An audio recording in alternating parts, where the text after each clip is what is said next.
Ivan, kumusta yung sitwasyon sa mga bus terminal dyan sa Cubao at marami na bang mga pasahero?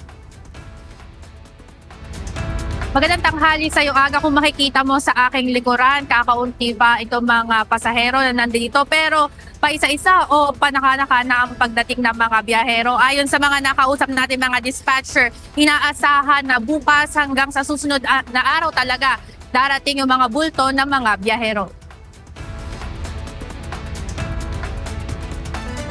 Sa mga pangunahing bus terminal dito sa Cubao, Quezon City, fully booked na ang mga reserved seats papuntang norte para sa darating na Martes at Miyerkules.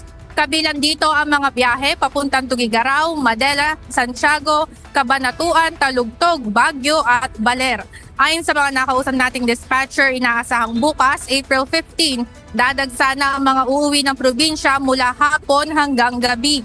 Para naman sa April 16, Miyerkules, buong araw nila inaasahan ang bulto ng mga biyahero.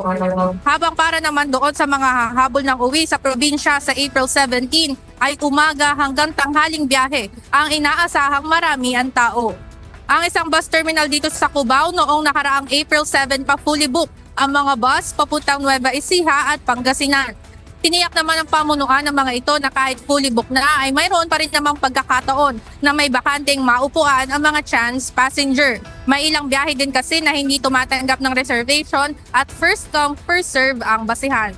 Samantala, mayroon din mga nakabantay na mga otoridad sa mga bus terminal para tiyakin ang kaligtasan ng mga pasahero. Aga dito sa bus terminal na kinatatayuan natin ngayon, ayon sa mga dispatcher, kaninang alas 10 ng umaga, 35 buses na ang nakaalis simula kaninang hating gabi. Karamihan ay papunta ng Lucena City. Yan muna ang update mula dito sa Cubao. Balik sa inyo dyan, Aga.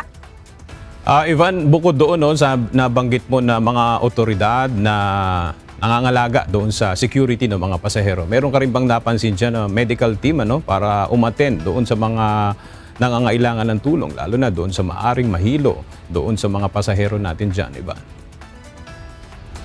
Aga dito sa bus terminal na kinaroroonan natin ngayon, bukod doon sa may booth ang LTFRB kung saan meron silang mga isinasagawang inspection at meron din may kasama silang K9 para mag-check ng mga bagahe ng mga pasahero. Kasama na rin dito ang mga medical staff na maaaring makatulong sa mga pasahero in case na mainitan, lalo na ngayon, napakainit ng panahon. Merong mga naka-ready na medical staff para sa mga pupuntang biyahero dito sa mga bus terminal sa Quezon City. Aga? Alright, maraming salamat, Ivan Alvarez.